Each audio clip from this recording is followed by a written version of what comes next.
자, 마태복음 16장 13절에서 19절까지 같이 읽겠습니다. 예수께서 빌립보 가이사랴 지방에 이르러 제자들에게 물어 이르시되 사람들이 인자를 누구라 하느냐? 이르되 더러는 세례 요한, 더러는 엘리야, 어떤 이는 예레미야나 선지자 중에 하나라 나이다. 이르시되 너희는 나를 누구라 하느냐? 시몬 베드로가 대답하여 이르되 주는 그리스도시요 살아계신 하나님의 아들이시니이다. 예수께서 대답하여 이르시되 바요나 시몬아 내가 복이 있도다. 이를 내게 알게 한 이는 혈육이 아니요 하늘에 계신 내 아버지시니라. 또 내가 내게 이르노니 너는 베드로라. 내가 이 반석 위에 내 교회를 세우리니 음부의 권세가 이기지 못하리라. 내가 천국 열쇠를 내게 주리니 내가 땅에서 무엇이든지 매면 하늘에서도 매일 것이요 내가 땅에서 무엇이든지 풀면 하늘에서도 풀리리라 하시고. 아멘. 이 장면은 마태복음 16장 16절 시몬 베드로가 대답하여 이르되 주는 그리스도시요 살아계신 하나님의 아들이시니이다.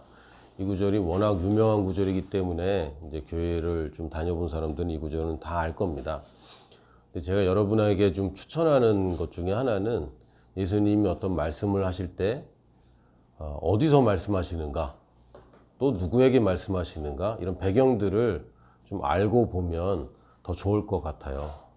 그래서 우리가 성경 설교를 할 때는 어쩔 수 없이 이 성경의 일부분을 인용을 해서 이제 우리가 함께 읽을 수밖에 없는데, 여러분이 성경 전체를 읽는 연습을 좀 많이 하면 좋겠고요. 특히 어느 장소에서 어떤 배경에서 누구에게 말씀하시는 것인가, 이런 것들을 잘 알면 좋을 것 같습니다. 오늘 빌립보 가이사랴 지방 또는 가이사랴 빌립보, 옛날에는 가이사랴 빌립보라고 그랬는데 개역개정에는 또 빌립보 가이사랴라고 돼 있어요. 이 가이사랴 빌립보 혹은 빌립보 가이사랴는 그 나중에 붙여진 이름입니다.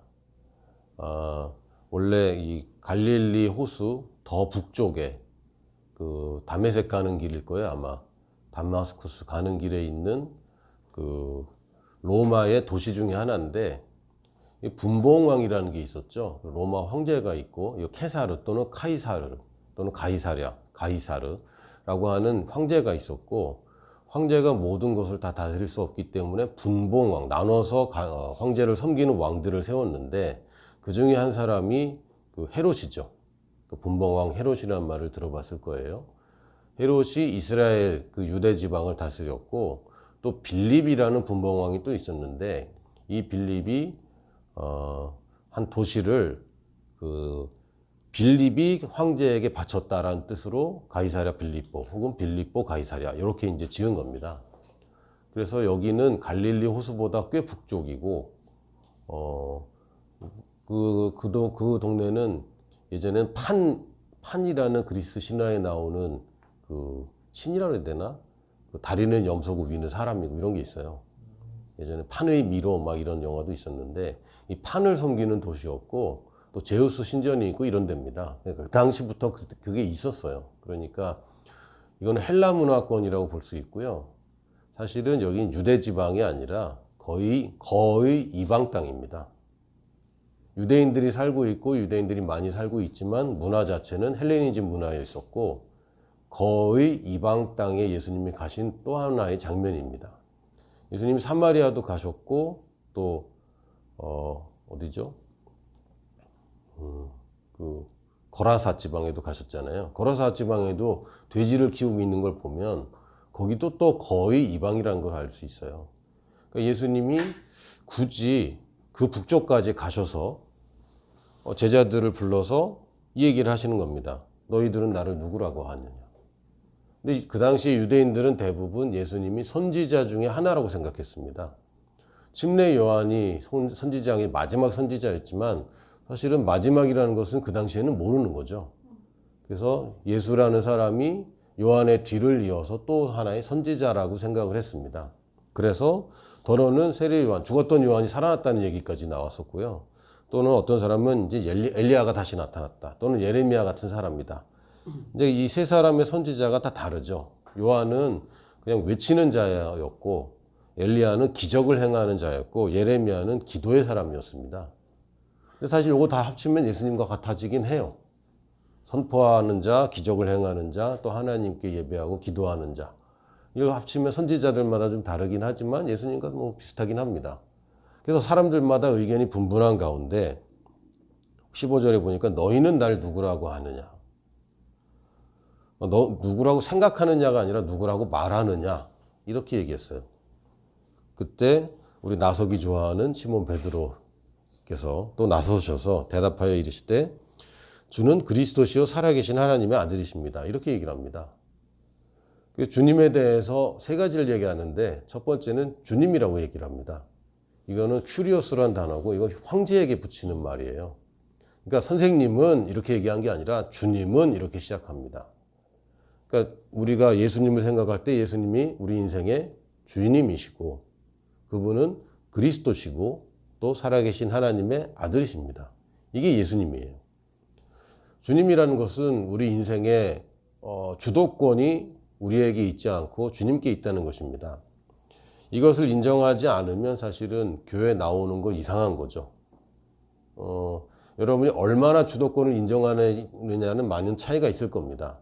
그러나 여러분 예수님을 믿기로 결정할 때는 그냥 구원받기 위해서 내가 도움을 받기 위해서만 믿는 것이 아니라 예수님을 섬기기 위해서 믿는 것입니다. 그래서 우리가 생각할 때 구원받고 이것도 좋고 나는 이렇게 변하고라고 하지만 제일 먼저 우리가 고려해야 될 것은 우리가 누구를 섬기느냐, 누구를 위해 존재하고 누구를 위해 사느냐. 그렇다고 여러분이 희생하는 것은 아닙니다. 여러분 희생하는 거 아닙니다. 여기 직장 생활 하시는 분들은 알겠지만 우리가 상관한테 우리 섬길 때에 더 좋은 게 우리한테 오는 거죠. 그래서 우리가 노예로서 섬기는 것이 아니라 우리가 황제를 섬기는 것이 왕을 섬기는데 물론 우리가 주님께 그 조언과 같은 모습이 있습니다. 그러나 그것만은 아닌 거예요. 그래서 우리가 섬기는 모습이 분명히 있지만 그랬을 때 가장 큰 혜택을 받는 사람은 바로 우리 자신입니다. 그래서 일단은 예수님은 주님이시고 두 번째는 그리스도라고 그랬는데 헬라어로는 그리스도 또는 그 히브리어로는 메시아라고 얘기를 합니다. 이 그리스도란 단어는 기름 부음을 받은 자란 뜻이고 기름 부음을 받은 자가 해야 되는 가장 중요한 사명은 한마디로 얘기하면 자유케 하는 것입니다. 그 사람이 어디에 묶여 있든지 간에 죽음에 묶여 있든 질병에 묶여 있든 아니면 어떤 상처에 묶여 있든 여러 가지 상황에 묶여 있든 어떤 묶임도 기름 부음은 멍에를 꺾습니다. 그래서 기름 부음 받은 자의 가장 큰 사명은 우리를 자유케 하는 것인데 주님이야말로 우리를 자유케 하러 오신 분이다라는 뜻입니다. 그래서 우리가 예수님을 주님으로 섬길 뿐만 아니라 우리는 이분이 자유케 한 것을 우리가 기억해야 됩니다. 오늘 아침에 저희 막내가 저 자는 데 와서 아침 일찍 와서 아빠 배가 아파요. 그래서 이제 배를 쓰다듬어주고 기도해주고 좀 이따가 괜찮대. 그래서 좀 이따가 또 아파요. 그럼 이제 또 쓰다듬어주고 기도해주고 좀 이따가 또 아파요. 이거를 거의 막 9시 넘어서까지 했어요. 거의 10시 직전까지 했는데 한편으로는 우리 인생에서 질병이 굉장히 큰 거거든요. 여러분들이 몸이 아프면 아무것도 하지 못합니다. 사실은 몸이 아프다는 것은 우리가 질병의 권세 아래에 있는 것입니다. 환경적인 권세 아래에 있는 것이고 여러분 재정적인 것도 가난의 권세 아래에 있으면 여러분들은 어려움을 당하는 겁니다. 일단 여러분은 예수님을 그리스도라고 여긴다면 우리는 자유함 가운데 사는 것이 당연한 것입니다. 그러니까 내가 질병으로부터 가난으로부터 여러 가지 걱정거리와 근심거리로부터 자유하고 있지 않다면 그것은 그리스도라고 말하는 것이 아닙니다. 주님이 나를 자유케 하는 자라고 얘기한다면 우리는 정말 자유한 삶을 살아야 됩니다. 세 번째는 하나님의 살아계신 하나님의 아들이라고 했는데 여기서는 아들 중에 하나가 아니라 더 선입니다. 그러니까 오직 그 유일한 아들, 오직 예수님만이 하나님의 아들이시라고 고백을 했고 더 나아가서는 하나님의 본성을 가진 자. 우리가 아들이라는 것은 정확히 얘기하면 아버지를 그 유전자를 이어받은 자입니다. 즉 예수님이 인간이긴 하지만 하나님의 본성인 조의 생명을 가진 분일 뿐만 아니라 또한 우리의 첫 열매가 되셨기 때문에 우리 또한 그와 같은 본성을 이어받을 수 있게 하시는 분입니다. 다시 얘기하면 이 세 가지가 우리의 고백이 되어야 되는 거죠. 우리가 주님을 섬기는 것이고, 우리는 자유한 자가 되는 것이고, 또한 우리는 그 본성 자체를 가진 사람입니다. 이 베드로가 알고 그랬는지 모르고 그랬는지는 모르겠지만 나중에 보면은 잘 모르고 얘기한 것 같아요. 하지만 정말 대단한 이야기를 했습니다. 그리고 예수님이 얘기하실 때 시몬아 내가 복이 있다. 이를 내게 알게 하니는 네가 그 혈육으로 네가 어떤 뭐 인간적인 것으로 안 것이 아니라 하늘에 계신 내 아버지께서 너에게 알려주셨다라고 얘기합니다. 그러니까 베드로가 사실은 자기 생각으로 얘기한 것은 아니라는 거고 이것 자체는 아주 굉장히 뭐라 그럴까요? 아주 함축되어 있지만 갖출 것을 다 갖춘 그리고 뺄 수도 없고 더할 수도 없는 아주 대단한 고백이라는 것을 알 수 있습니다. 왜? 하나님이 알려주신 것이기 때문에. 그러면서 18절에 뭐라 그러냐면 내가 내게 이르노니 너는 베드로다. 지금까지는 그 시몬이라고 불렀는데 물론 이 전에도 보면 베드로라는 표현이 나옵니다. 왜냐하면 이 성경이 나중에 쓰여졌기 때문에 익숙한 이름이 베드로라 진작부터 베드로라는 이름을 쓰긴 합니다. 그러나 요때에 그 베드로라는 이름을 받게 되는 것인데 원래 시몬이라는 이름으로 살았던 사람인데 이때는 너는 이제부터 베드로다라고 얘기합니다. 물론 예수님께서 헬라어를 하시진 않았어요. 헬라어를 하신 분이 아니고 아람어를 쓰셨고 히브리어의 방언인 아람어를 쓰셨고 아람어로는 이걸 게바 또는 케파스라고 부릅니다. 근데 예수님이 또 내가 이 반석 위에 내 교회를 세운다고 하셨어요. 반석은 또 다른 단어입니다. 헬라어를 보면 너는 페트로다라고 할 때 페트로스는 좀 돌멩이보다는 좀 큰 돌을 페트로스라고 얘기해요. 그러니까 좀 큰 돌입니다. 근데 페트라라는 이 반석은 더 큰 돌입니다. 또는 돌들에 모여 있는 거를 얘기합니다. 그리고 페트로스는 남성 명사고 페트라는 여성 명사입니다. 이 성이 달라요. 우리나라 말에는 성이 없지만 뭐 독일어도 지금 현재 성이 있고 또 헬라어에도 남성 여성 이 성이 있습니다. 단어 자체에. 이런 걸 보면은 사실은 베드로라고 얘기했는데 내가 이 반석 위에 내 교회를 세운다고 할 때 천주교에서는 어떻게 믿냐면 이 베드로 위에 세운다고 믿는 겁니다. 그래서 이 베드로가 천주교는 어떻게 믿냐면 첫 번째 교황이라고 믿고 이 교황 위에 교회를 세우셨다. 그래서 베드로는 교회보다 더 큰 자다. 뭐 이런 식으로 이제 논리가 전개되는 거죠. 근데 예수님은 물론 예수님이 아람어로 하셨기 때문에 분명한 건 모르지만 마태가 성령님의 인도를 받아서 이 성경을 쓸 때 다른 단어를 쓴 거예요. 페트로스라는 단어를 썼고 너는 페트로스야. 이 암석이야. 큰 돌이야. 그러나 예수님이 내가 내 교회를 세우겠다고 한 것은 이 돌들이 모여있는 안반층 같은 이 페트라입니다. 이 사람들을 얘기하는 것이지 베드로를 얘기하는 게 아니에요. 물론 페트라는 단수 명사이긴 하지만 그럼에도 불구하고 a mass of rocks. 그러니까 좀 바위들이 모여 있는 이런 걸 얘기하는 겁니다. 그래서 주님께서 교회를 세우시는 것은 이 예수님을 주님이고 그리스도고 하나님의 유일한 아들이라고 고백하는 이런 사람들에게 위해 교회를 세우시는 것인데 주님이 주님의 교회를 세웁니다. 그러니까 우리가 우리 교회를 세우는 게 아니라 주님이 주님의 교회를 세웁니다. 우리가 하는 일은 뭡니까? 복음을 전하고 제자 삼는 겁니다. 그건 우리가 하는 일이에요. 주님이 우리 대신 해줄 수 없는 겁니다. 그러나 교회로 세워주시는 것은 주님이 이 사람들 모임 가운데 교회로 세워주시는 겁니다. 그러니까 사람들이 모여있는 것과 교회는 굉장히 다른 거죠. 그리스도인들이 모여있는 것은 그냥 모임입니다. 그러나 주님이 그것을 교회로 세우시면 이것은 교회인 거예요. 이건 굉장히 다릅니다. 어느 정도 힘이 있냐면 음부의 권세가 이기지 못한다. 그러니까 지옥 권세가 이기지 못한다. 지옥 권세가 뭡니까? 사망과 질병과 가난과 수많은 고통들입니다. 이것이 교회를 이기지 못한다 그랬습니다. 또한 천국 열쇠를 내게 주리니 내가 땅에서 무엇이든지 매면 하늘에서 매일 것이요. 여기서 너는 누굽니까? 베드로인데 교회의 일원인 한 사람의 크리스찬입니다. 그러니까 교회가 가진 권세가 있고 또 크리스찬이 가진 권세가 있는데, 교회가 가진 권세는 음부의 권세를 이기는 권세를 가졌고, 또한 각 그리스도인들도 기도하고 하나님의 말씀을 선포하면 그대로 되는 것을 응답받을 수 있는 권세를 가진 겁니다. 이게 바로 교회예요. 각 사람에게도 권세가 있고 또 교회가 뭉쳐있는 바위들로서 또 권세가 있는 겁니다. 우리가 이것을 고백하면 우리도 베드로 같은 반석이 되는데, 반석이 자꾸 이제 하는데 암석이 되는데, 참 애매하네. 우리나라 말에 없는 단어라. 큰 돌이 되는데, 그렇다고 이 돌 자체가 하나로서의 가치는 없는 거죠. 이 돌이 모여 있을 때의 가치가 있게 됩니다. 벽돌 한 장이 그렇게 비싸지 않아요. 벽돌 한 장이.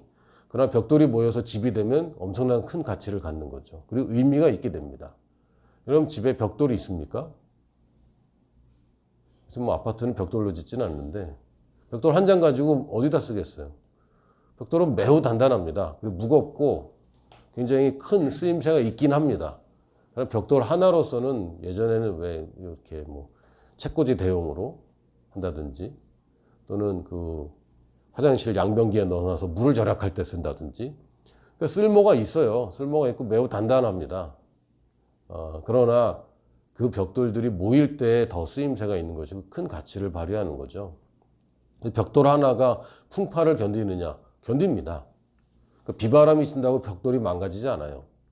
그러나 그 견디는 것이 무슨 의미가 있습니까? 집이 되었을 때 이것이 누군가에게 안전함을 주고 약한 자들을 보호할 수 있고 사람들에게 안락함을 줄 수 있는 건물이 됩니다.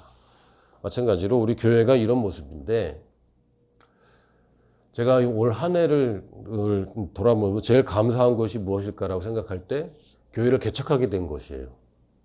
그래서 제가 전혀 꿈꾸지도 않았고 뭐 생각하지도 않았고 나는 목사가 돼야지. 물론 목사가 된다고 생각했기 때문에 이제 신학대학원도 다녔고 이제 안수도 받았습니다. 그러나 제가 꿈꾸는 생각은 선교사로서 필요한 목사였지, 제가 어떤 교회의 담임 목사가 된다는 생각은 전혀 해본 적이 없어요. 근데 작년에 저희 담임 목사님께서 너도 교회를 개척해라. 그래서 저도요? 실제로 이렇게 저도요? 이렇게 얘기했습니다. 그래서 너도. 그래서 이제 교회를 개척하게 됐는데, 그래서 내가 어떻게 개척을 할까에 많이 집중을 했던 것 같습니다. 근데 성경은 아주 분명하게 이 내가가 아니라, 여기 있는 이 사람 내가가 아니라 예수님이 내가 내 교회를 세운다고 그랬습니다. 그래서 교회가 세워지는 것은 주님께 맡기는 것이고, 내가 하는 것은 복음을 전하고 가르치고 지키게 하는 것, 이것만이 내가 하는 일입니다. 근데 주님께서 이것을 어디서 말씀하셨는지를 다시 한번 생각해 보면, 유대 지방이 아니라 예루살렘이 아니라 거의 선교지라고 할 수 있는, 거의 이방 땅이라고 할 수 있는 가이사랴 빌립보에서 이 말씀을 하신 것을 우리가 기억해야 됩니다. 우리의 교회들은 예루살렘에 모이는 교회가 아니라 선교지로 향해 가는 교회입니다. 이런 반석들이 어디서 생겨야 됩니까? 음부의 권세가 어디서 더 크게 지금 활약하고 있습니까? 복음이 아직 없는 곳, 교회가 아직 없는 곳에 교회가 필요합니다. 교회가 있는 곳에 필요한 교회가 아니라 교회가 없는 곳에 필요한 교회가 필요합니다.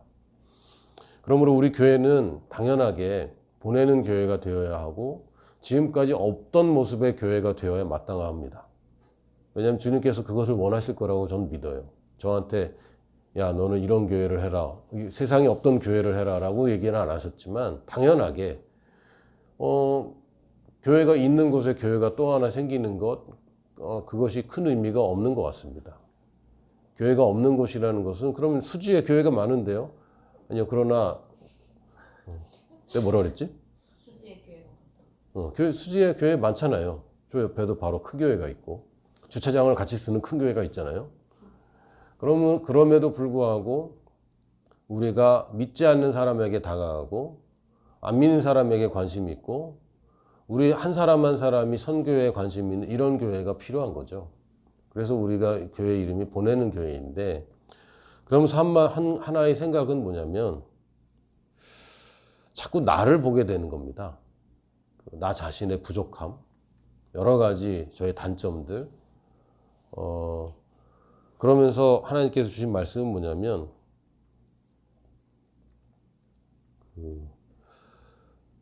두 가지 말씀을 제가 받았는데 하나는 고린도전서 1장 20절입니다. 27절. 고린도전서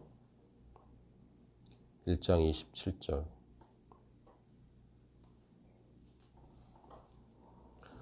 고린도전서 1장 27절부터 좀 읽겠습니다. 그러나 하나님께서 세상에 미련한 것들을 택하사 지혜 있는 자들을 부끄럽게 하려 하시고 세상이 약한 것들을 택하사 강한 것들을 부끄럽게 하려 하시며 하나님께서 세상이 천한 것들과 멸시받는 것들과 없는 것들을 택하사 있는 것들을 패하려 하시나니 이는 아무 육체도 하나님 앞에서 자랑하지 못하게 하려 하심이라. 아멘. 사실은 없는 것들을 택해서 있는 것들을 이기게 하시는 것입니다. 그러니까 하나님께서는 없는 것에서 있는 것을 만드시는 분이고 작은 것에서 큰 것을 키우시는 분이고 미련한 것에서 지혜롭게 하시고 약한 것을 강하게 하시는 분이지 처음부터 강하게 시작하는 것도 필요 없고 처음부터 높아져서 시작하는 것도 필요 없고 처음부터 갖추고 시작하는 것도 필요 없는 거예요. 물론 이제 말씀 자체가 미련한 것들을 택하사 지혜 있는 자들을 부끄럽게 하신다고 할 때 여러분 무슨 생각이 듭니까? 여러분 학벌 생각이 듭니까? 난 대학 나왔는데 난 미련한 사람은 아닌데. 맞습니다. 그래서 대학 나온 사람은 이제 좋은 대학 나온 사람은 안 돼. 박사 받으면 안 돼. 이런 얘기는 아닙니다. 그게 아니라 세상적인 방법과 세상에서 인정받는 사람들로 하나님이 세상을 변화시키는 것이 아니라 하나님이 정말 가망 없다고 생각하는 사람들, 약자들을 통해서 일하실 때 하나님 영광 받으신다고 그랬고, 그럼 우리는 하나님 앞에 약자가 되는 것이지 우리가 하나님 앞에 강자가 되려는 노력을 이제 그만해야 됩니다. 교만한 것을 그만두고 하나님 앞에 겸손해야 될 뿐만 아니라 세상에서 우리가 이런 쪽으로 가야 됩니다. 지혜 있는 자들과 친해지고 지혜 있는 자들과 뭔가를 하면은 아주 좋은 교회를 세울 수 있을 것 같아요. 사실 그런 좋은 모델들도 있습니다.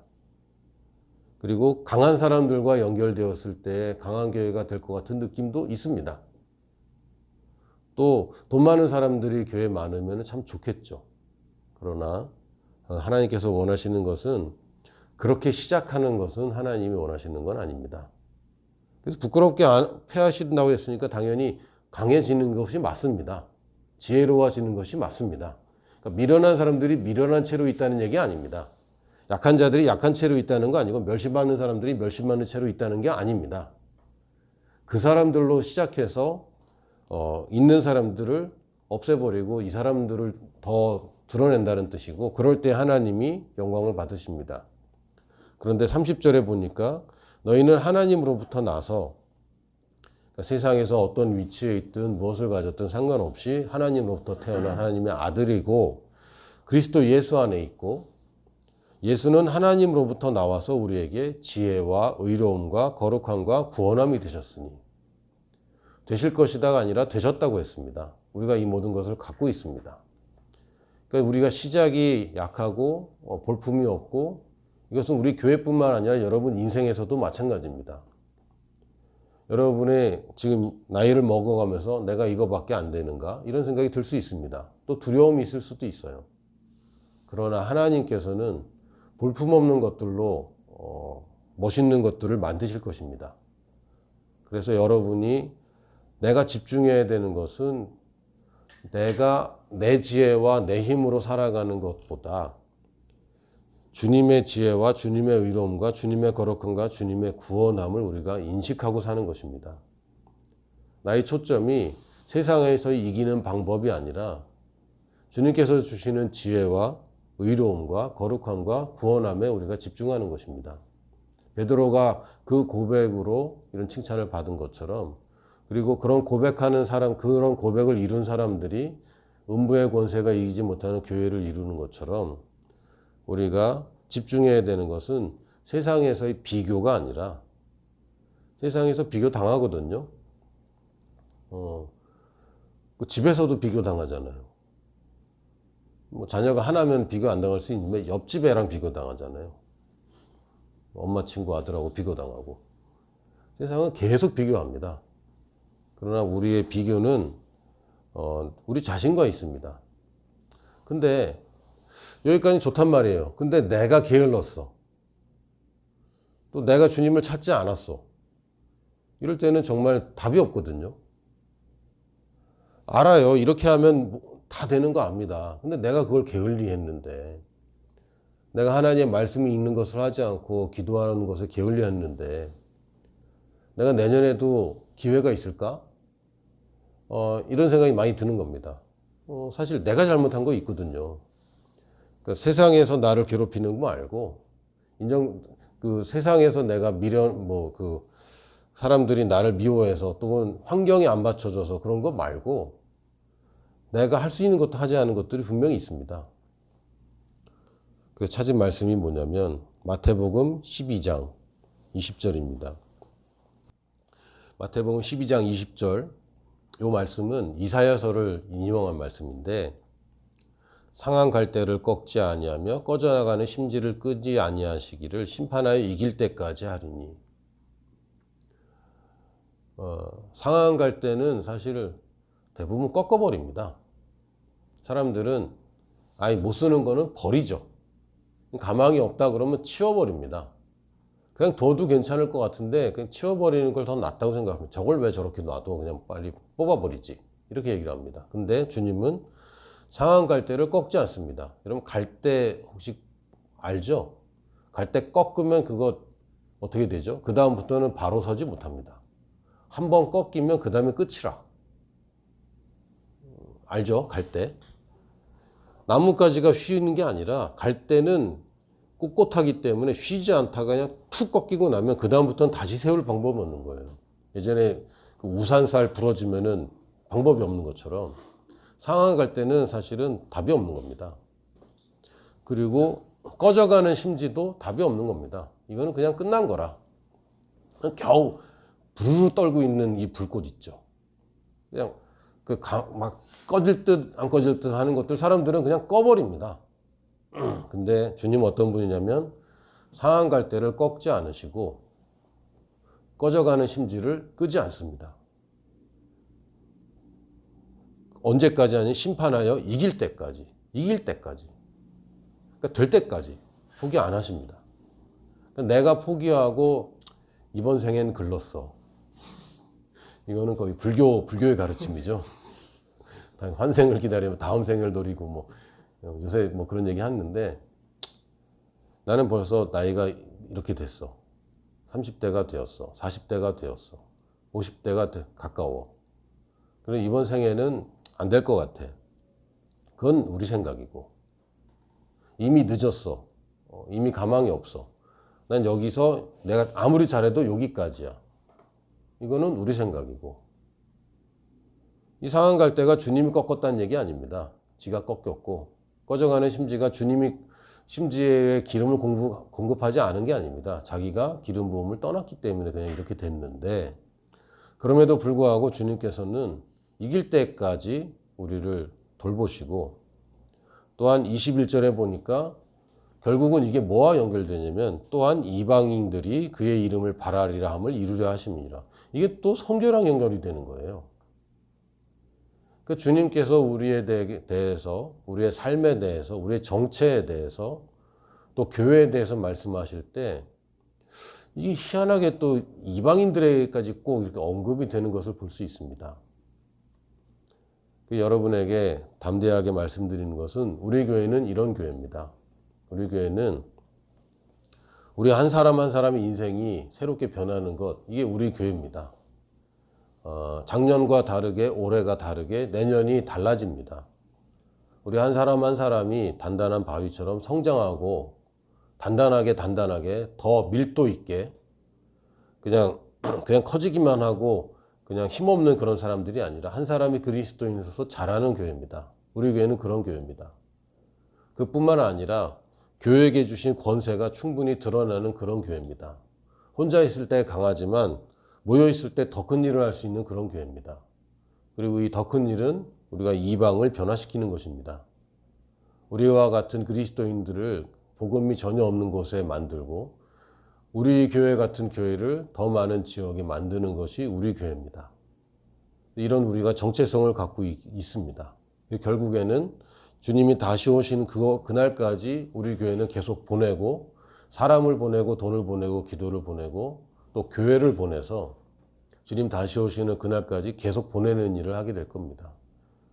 여러분들이 더 단단해지고 더 성장하지 않은 채 보내는 것은 불가능합니다. 그래서 안쪽으로나 바깥쪽으로나 탄탄한 교회가 우리 교회입니다. 내년도에도 우리 교회의 일원으로서 우리 성도가 되신 여러분들을 축복하고 내년도를 더 기대하게 됐습니다. 그래서 내년에 어떡하지라는 생각이 많이 들었는데 내년에 어떡하지? 라는 생각이 들기 시작했어요. 여건은 좋아지는 건 없는 것 같아요. 일단 1월이 되면 동수가 가고 3월이 되면 승재가 가고 벌써 보내기 시작해서 뭐 사실은 뭐 여러 가지로 뭐 애로사항이 생길 것 같긴 하지만 그럼에도 불구하고 우리가 기뻐하기로 결정하고 우리 교회 본질을 잊지 않기로 했습니다.